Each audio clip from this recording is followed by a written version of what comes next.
Okay, so this is the solution to the alcohol class test. Look, first of all, the question asks, we have to label the alpha and beta carbon atoms in the primary, secondary and tertiary alcohols and write in the boxes below.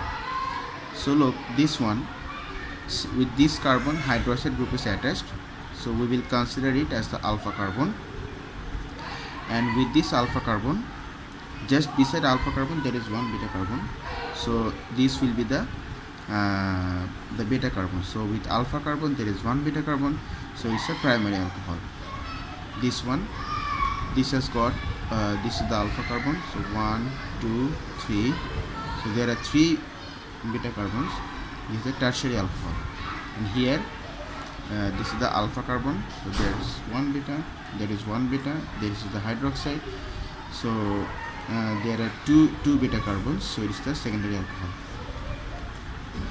Now this one, the question asked about the display, to draw the displayed formula of the alcohol below. The displayed formula means drawing all the carbon atoms, drawing or showing all the bonds. Here look, the candidate has shown all the bonds, but he also have to show the OH bond. Okay, so this is the alpha carbon label, this is a beta, this is the beta, this is a beta. The tertiary, so there are 3 beta carbons attached to this alpha carbon, so this is also a tertiary alcohol. Now this one, the question asked about labeling primary, secondary and tertiary alcohols. Okay, so hydroxide group, here consider this one as the alpha carbon. With this alpha carbon there is one beta, so this is 1 degree or primary. Now consider this one as alpha. With this alpha we have beta here and another beta here, so 2 beta is here, so there are 2 beta carbons, so this is a 2 degree. In a similar way this is 2 degree or secondary, but with this one there is only 1 beta carbon, so this is a primary. Okay, explain why methanol might be classified as a primary alcohol. This means there is a comparison, that methanol with the primary alcohol. So you know that in the structure of methanol we have 3 hydrogen atoms, but there are no substitution, that means no hydrogen substitutions, no beta carbons are here. So but methanol reacts to form first aldehyde, then it reacts to form carboxylic acid, then it reacts to further oxidize to form carbon dioxide. But methanol, just like a primary alcohol, forms aldehyde and carboxylic acid. So methanol reacts just like a primary alcohol. So this should be considered as a primary alcohol because it reacts like a primary alcohol, forming first aldehyde and then carboxylic acid. This should be the answer of this question.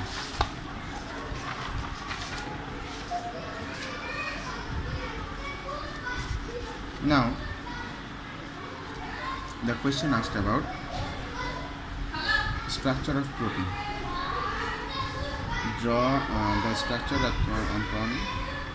of the compound obtained when protein undergoes mild oxidation. You know, during mild oxidation a double bond is broken, and 2 hydroxide groups are added. So it should be like this. Here it was a double bond, but this one of the bond will be broken and 2 hydroxide groups will be added. And mild oxidizing agent, it can be acidified potassium dichromate or acidified potassium manganate, cold dilute acidified potassium manganate, it can be anything. Okay, name a reagent to convert lactic acid into pyruvic acid. Look, in lactic acid we have got a hydroxide group and a carboxylic acid group, but in the pyruvic acid we have got one ketone group and carboxylic acid group. So to convert lactic acid into pyruvic acid, carboxylic acid and carboxylic acid, it remains the same, so we don't need to bother about it. And lactic acid is converted to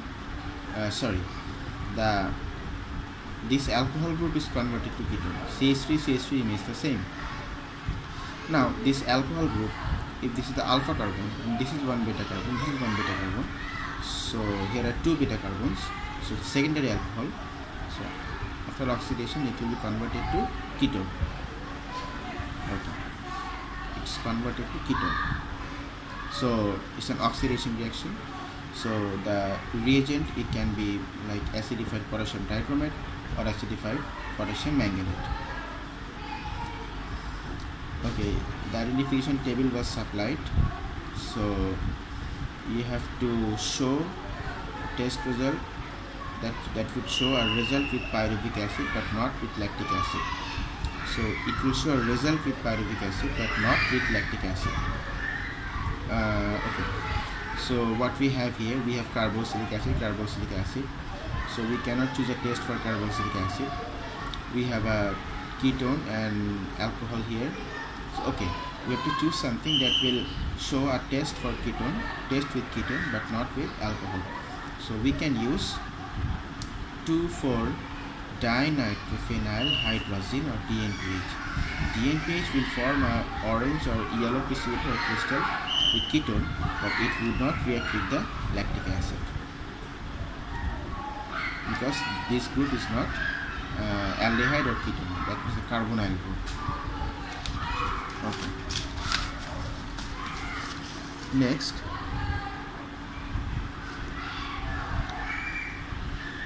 we have to carry a test that would show a result with lactic acid but not with pyruvic acid. Okay, so carboxylic acid remains the same.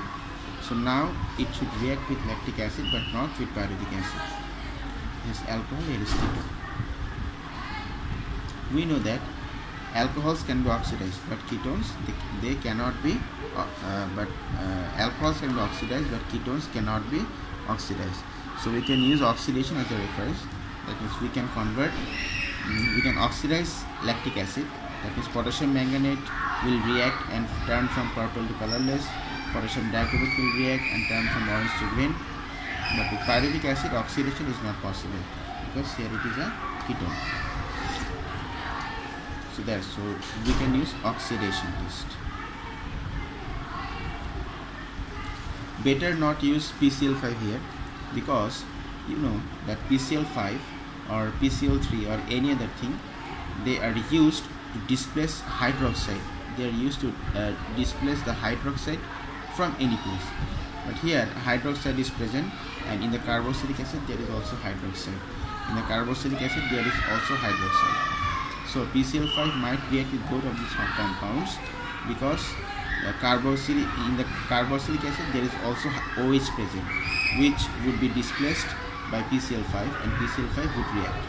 So in this case we better not choose the PCl5.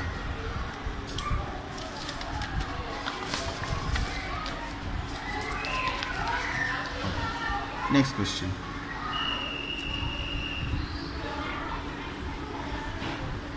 Name a strong reason for strong oxidation. Obviously it is hot concentrated acidified potassium permanganate. And explain why oxidation of propene would not possibly produce pyruvic acid but mild oxidation will do. Because look at the structure of propene. On strong oxidation, the double bond will be broken, producing CH3, COOH and CO2. But in mild oxidation, you have to explain. If you write it in details, look, it's 5 marks, isn't it? It's 5 marks. Okay. But after mild oxidation, we will get OH and OH, and after the reflux, we will get CH3CO. The secondary alcohol group turns into ketone, and primary alcohol group would turn into carboxylic acid. That's why you have to explain all this to get the total 5 marks. Explain why methanol can be oxidized in 3 steps. In alcohol oxidation, I have already taught in class that alcohol oxidation means removing hydrogen from the alpha carbon, isn't it? So methanol, look at the structure of methanol. The appropriate answer is methanol has got 3 hydrogen atoms with the alpha carbon, isn't it? So since there are 3 hydrogen atoms and in each step we will remove 1 hydrogen atom, so therefore methanol can be oxidized twice, first forming aldehyde, then forming the carboxylic acid, then forming the carbon dioxide. Okay. Now what about the secondary alcohol? Secondary alcohol cannot be oxidized more than once, because a secondary alcohol has got, since it is secondary, so it has got 2 beta carbons with 1 hydroxide and hydrogen. So secondary alcohol has got only 1 hydrogen atom, so it can be oxidized only once. Okay. Here the question asks about drawing 2 apparatus, one for the aldehyde and one for producing the carboxylic acids. Now,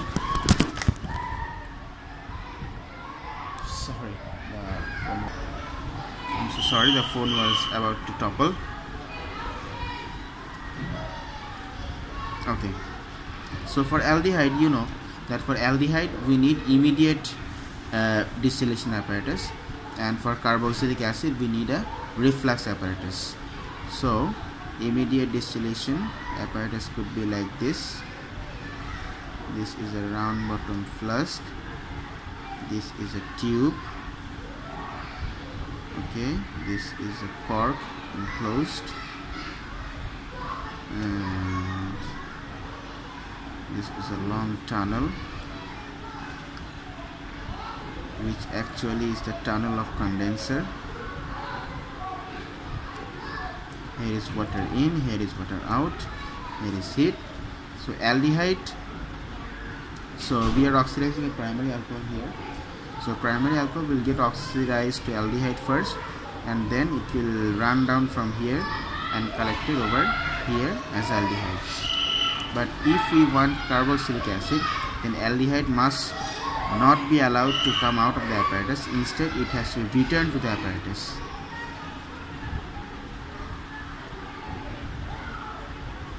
So condenser has to be placed like this.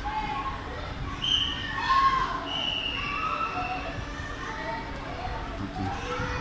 Heat. This apparatus is called reflux. So right here for aldehyde only, right here for carboxylic acid only. How does reflux works?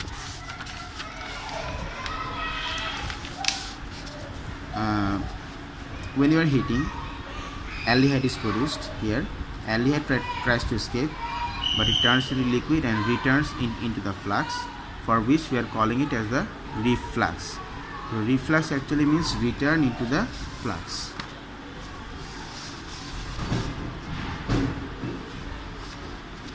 Okay. In this question, only few candidates answered it correctly. Most of you did mistake. This is the product that is formed after strong oxidation of an alkene. Now about the alkene. On addition of sodium carbonate in the alkene, effervescence was observed, which shows that alkene had a carboxylic acid group present initially in the alkene. That means from the start there was a carboxylic acid group present in the alkene, isn't it? So this carboxylic acid is not produced from oxidation, it was initially present in the alkene. But after the strong oxidation, this one and this one has been produced. Okay, so the strong oxidation means double bond breaking. So this must be so these two regions, this must be the product of strong oxidation. This is outside the range. This is outside the range. This is because the question said that carboxylic acid was already present in the alkene. So these two regions must have been involved in the double bond that has separated after strong oxidation. So the structure would be like this: CH3, C. Okay, so this was ketone, so no hydrogen was attached to it. CH2, CH2, COOE. This was carbon dioxide, so 2 hydrogen was attached. Just wait, I'm coming.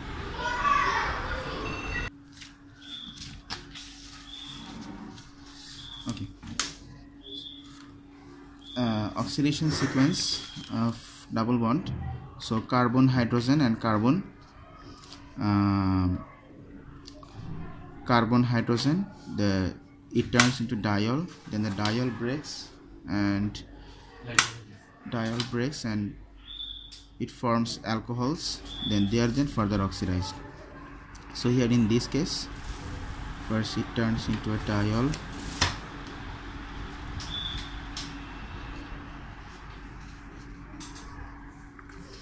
Then it breaks.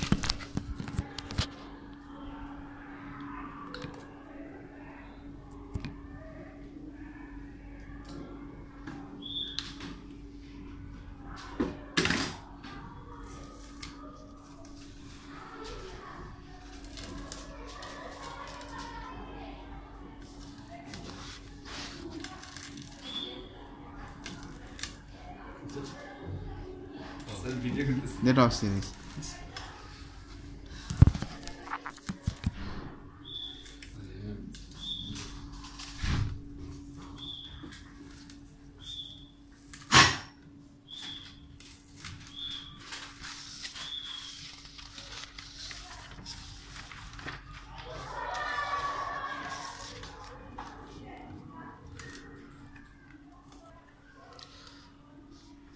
Now this question asks about explain why strong oxidation of the compound below would produce two compounds rather than a single product. The compound was propene, CH2. So the composition of the two carbon in the double bond, with this carbon there is a CH3, but with this carbon there are two hydrogen. So composition of the two hydrogens are not the same. That means the double bond is not a symmetrical double bond. So after breakdown, since the composition of double bonds are not same, so they will give the different compounds. But if the composition of the double bonds were same, that means the alkene was symmetrical, they would give the same compound. Like this.